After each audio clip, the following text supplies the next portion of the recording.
Very good evening to you, esteemed viewer. It's a pleasure having you once again on Family Hour this Thursday. Of course, we are here with our Thursday edition, and this is leadership and governance. It's important to talk about things pertaining leadership, but as Church of Uganda Family TV, it is important to also talk about family. Now, the Interreligious Council of Uganda, in partnership with the Global Peace Foundation and the government of the Republic of Uganda, have organized the first of its kind. This is the first interfaith family festival, celebrating family, faith, and freedom under one God for Africa's Renaissance. Now, the event will take place on the 29th of June at Kololo Independence Grounds. Come enjoy a unique blend of African and local religious music, diverse workshops for youth, families, and leaders, plus arts, food stalls, and health services. So all religious leaders, youth, fathers and mothers unions, and those who believe in that divine gift of family are all invited. Entrance is free of charge, and gates shall be open at exactly 8 a.m. Therefore, don't miss that extraordinary family celebration. Now, that is really very, very important, and here we are to talk about now leadership. Our topic today is debunking leadership myths. Are there also leadership myths? Some of us have believed in these myths, by the way, and we think it is reality. So we are going to discuss these myths, and we shall know whether what you believe in is reality or myth. With us, now I'm locked in myths. With us is Dana. Have a very good evening. Good evening to you, Adrian. Good evening to you, viewers. It is good to be here, as always. And it's good to have you once again. Sometimes I want to ask you, how has been your week? And I remember it is a Thursday, but we last met Thursday last week. How has been your week? My week has been good. It has been excellent. I always on the move, trying to sort out a few things here or there, and I'm grateful. Today I realized something. I take certain things for granted, and when I had a matter resolved today, one of the clergy who was in the room said, "You have so much favor. This has disturbed us for, I think, about 5 or so years, and you're here in one meeting, it has been resolved." And I suddenly stopped and realized there is something called favor. Okay. And so I'm grateful for the favor of God. Okay. So people should pray for that favor. Getting to our topic today, debunking. Actually, that is a very good start.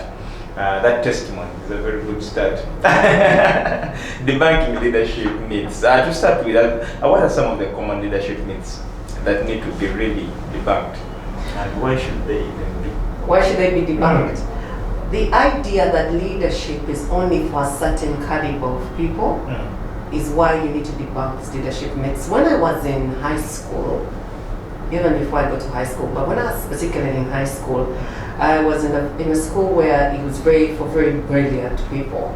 And so you're either very brilliant, or you came from a royal family, or had connections to a royal family, or there was a religious angle to it. So I was in that kind of traditional school. And usually when we watched as people rose to the level of leadership or became prefects, it was usually a certain caliber of people. You were it was always people who were actually brilliant, and they were put in those positions because of their intelligence. And so for the rest of us who are not book smart, we shall find out.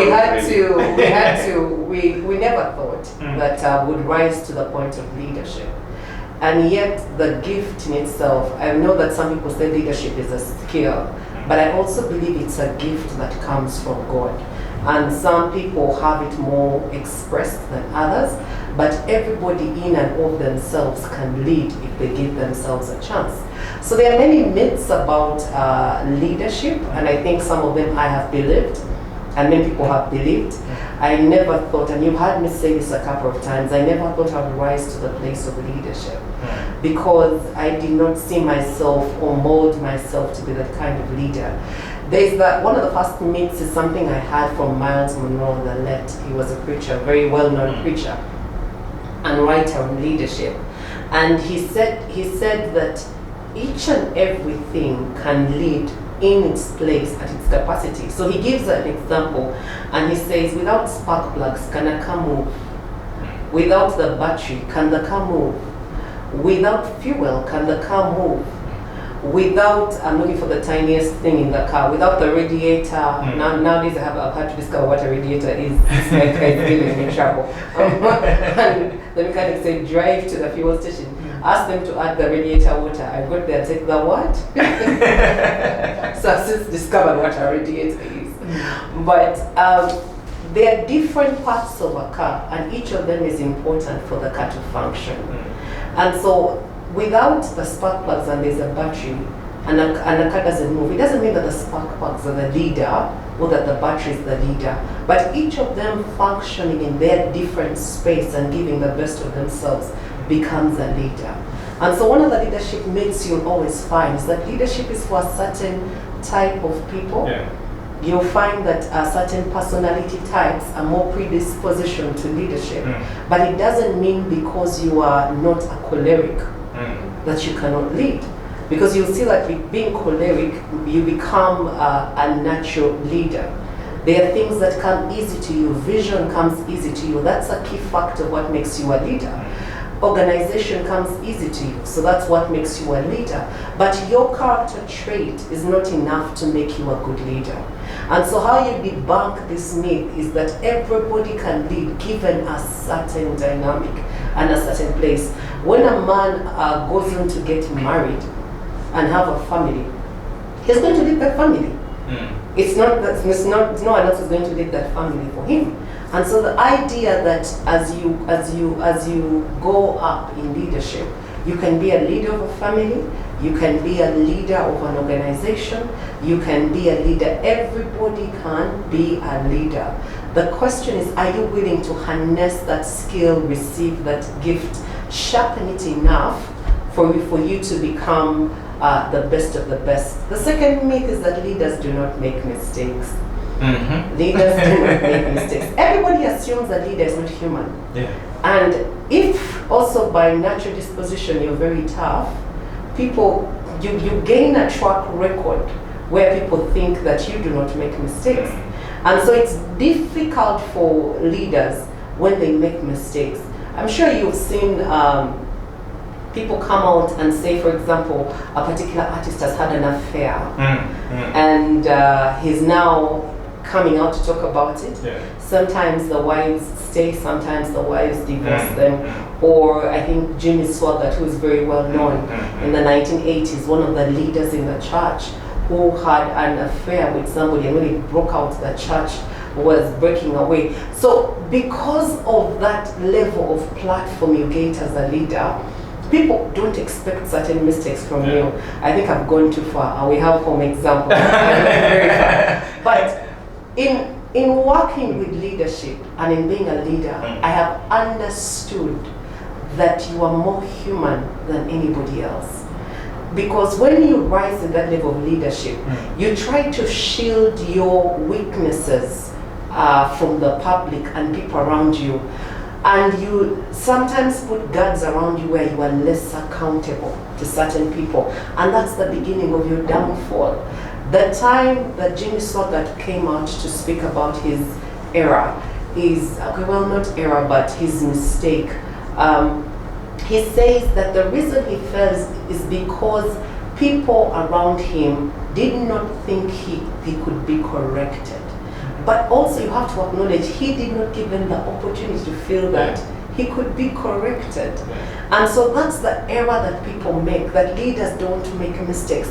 Leaders go wrong, they're human. Every one of us makes mistakes. What makes a good leader is that you learn from them and you grow from them. That's what distinguishes you as a leader. But also not trying to make people see you as very humane. Sometimes, and I'm sure there's a school of thought in the church that says, don't show your followers your mistakes and the things that you are making, because people will begin to castigate you or throw you away. But if you raise yourself on a certain pedestal, there will come a time that you can't keep it up. Only God is perfect. And so allow yourself to make those mistakes, acknowledge them, and learn from them. The other myth is that leaders should not be vulnerable. When I was in my workplace at the very beginning, we used to have our Caucasian boss. And when he delivered messages, sometimes in the morning, he would cry. He cried because a staff in another office had been murdered and he had to deliver it. I remember once we had a lady who lost her child when she'd given birth, part of us as staff. And it was a very sad time for us as an office. And he delivered that message and he just cried. Now, because first of all, we're not comfortable with the idea that men cry, and I'm not saying much about that. People bring in all the culture, the culture perspectives. And then you have office where it's the head, the boss crying. Yeah. Now, I'm not for the school of thought where you, as a boss, you should be crying in front of your staff. Because I remember when you cry, we had to count the tiles. How many tiles are in this room? So that by the time he's done crying, you can actually look up. Because it's difficult to look at somebody that's crying. If you're not in a closed space. Could you at one time also feel like crying? It's like, no, none of us are made that way. Not all of us are made that way. I think it's very difficult. There are people who start crying when they see somebody crying. Not all of us are made that way. It takes a lot more for me to burst out crying. There has to be a death or something terrible has really happened. But I'm very shocked that people cry because they're happy, cry because something has happened. But it's their emotion. I don't begrudge them their emotion, but it's their emotion. And so as leaders, you expect a certain demeanor. When somebody stands up to speak, you expect a certain confidence that arises from this person. You want them to exude a confidence that gives us a reason to have hope that the business will go on regardless. Now, you have to balance that with some level of vulnerability. The vulnerability I'm talking about is the kind where you're showing people that you are human enough to make mistakes and to learn from them. But I'm not so sold out for you crying in front of the whole office. I really do think that you have to show people it's okay to be vulnerable, to let people into your circle and ask them to do the things that you cannot. You're not perfect at everything. The other myth is that leaders are perfect. They get everything right at all times. They should never be caught off. Their leader should be perfect. And because of that, it's very difficult for leaders to admit any fault, right? I have seen, and sometimes it's not because you have made it, it's because of certain giftings in you that may have arisen, that people begin to see that in you that they don't expect you should be a certain way. So, take an example, there are men of God who are very deeply rooted in the Word of God, and so they're on platforms, they are preaching, they are making decisions, and their gifting is so out there.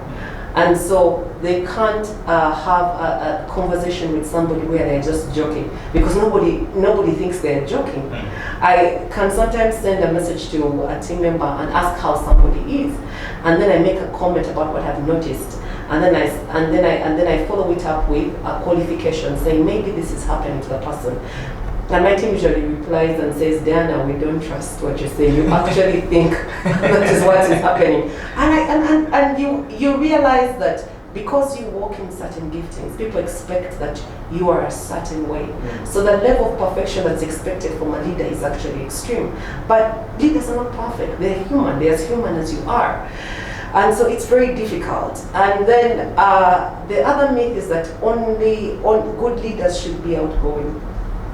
They should be outgoing. Yeah. Everyone expects. Do you know?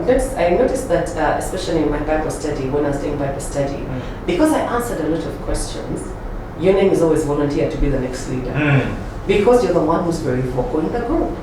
But being vocal doesn't mean I'm good enough to be a leader. And that's the mistake that many people make. They raise people to a place because they are talkative, they're active and everything. They're the fun of the group, they're the ones who are bringing people together. That's not leadership. Yes, there's a bit about influence, but outgoing doesn't make you a leader. There are still things that you need to deal with. And so it's very important to realize that even people who are quiet can be leaders.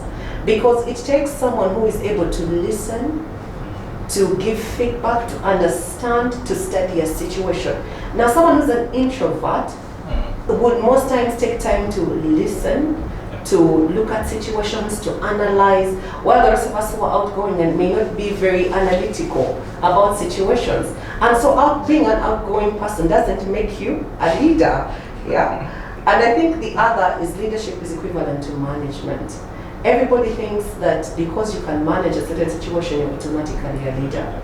There's a difference between the two. Because managers set goals, but leaders establish a vision. A manager says that these are the KPIs and you should follow these KPIs. But a leader creates a vision and inspires you to go after the vision.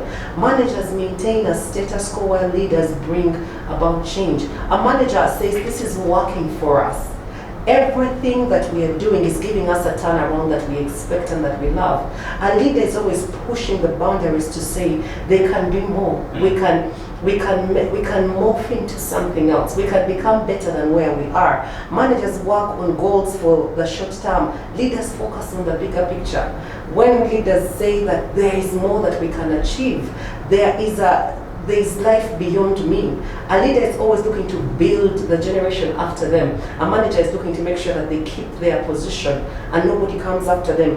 Managers enforce rules to command, control, while leaders inspire, they influence, and then they encourage other people to be around them and also to rise. So there's a difference between management and leadership. And just because you've been given the title that's a managerial position doesn't make you a leader. Can you influence? Can you inspire? Can you encourage others to be the best of themselves? That's what makes you a leader. The other myth that is very common is that one leadership style works for everybody else. I'm sure you've had the idea when people become parents, they treat the first child as the second child as the third, and they keep wondering, it worked for the first child. Why isn't it working for the second or the third? It's because people are different. People are different, and parents learn along the way of treating their children. The children are absolutely different. And so it's the same with leadership. You can't have one leadership style for everyone. Now you have to balance that to make sure you don't show favoritism. Because you see the difference with the way my parents treated us as children, you could sort of get the idea that some people are more favored than others. But maybe from their point of view, they thought that Diana is very independent and strong enough to take on, while this person needs a bit more shielding than we've had before. It's the same with the leadership style. There are people who are outgoing, you just give them a vision and they will run with it. They'll run with it. And all you need to do with that person is to show them the boundaries and pull them back when they need to do. While others need a lot more encouragement and one-on-one and how you deal with them. Now, I say that because I've been caught with the same idea. Sometimes I think when we grow up, we want to have the same leadership style and say this is how things should be, but it doesn't work for everyone. And my personality is naturally choleric as well as sanguine. So I'm going to go ahead and run through a troop. You have both. Yes, everybody has to. Everybody has to. You have one dominant, and then you have one that is actually secondary. I've not yet identified my second. You always have to. You always have one dominant and then you have one secondary. Because both of them sort of are very, very, very pronounced in you. And you'll find that many times most people don't know where to place me, because when they meet me as a choleric, they're shocked by the sanguine. When they meet me as sanguine, they're very shocked by the choleric. And the problem is I grew up very sanguine, and by the time I was in a lot of leadership positions, I was quite choleric. So people make the choleric, and they thought that this is completely who she was. So when they saw me in a relaxed mood as a sanguine, they were very confused. And yet when you meet the person, she's actually both of them. If I met you in the choleric, I would also be confused. I'd say this on the Diana. You'll be very shocked. You ask anybody that works with me, you'll be very, very, very shocked. So it's those things that you need to master to know that one style doesn't work for all. The others leaders work smart and not hard. I'm sure you've heard the idea that work smart, you don't necessarily have to work hard. But there's no one who builds a successful business that does not work hard. Everybody has got to work hard. You should be the first in and if possible the last out. That's how you build a business because the vision is turning on you. It's dependent on you. The idea that you need to work smart, and I'm not saying working hard doesn't mean you don't work smart, but I'm saying you never do away with working hard with the alternative of working smart. Working hard is what made people who they are. What's the difference between working hard and working smart? You've read the books where they say work hard. It's about the hours that you put in, the diligence that you put in, the keeping at something until it is done, until you see the outcome of what you are doing. So now that is working hard. You're pushing in and hard as much as possible. Working smart is to find the different things that can shorten the productivity level. So some people say work smart. I can be the leader that comes in, gives the vision, tell people what to do, go away and play golf, come back in the evening, and then ask for the results. Because you have given away the vision, the different things that people should do, you have created the systems and you feel like that is smart because it's keeping you. It's keeping you doing what you want and enjoying. But you see, people emulate what they see.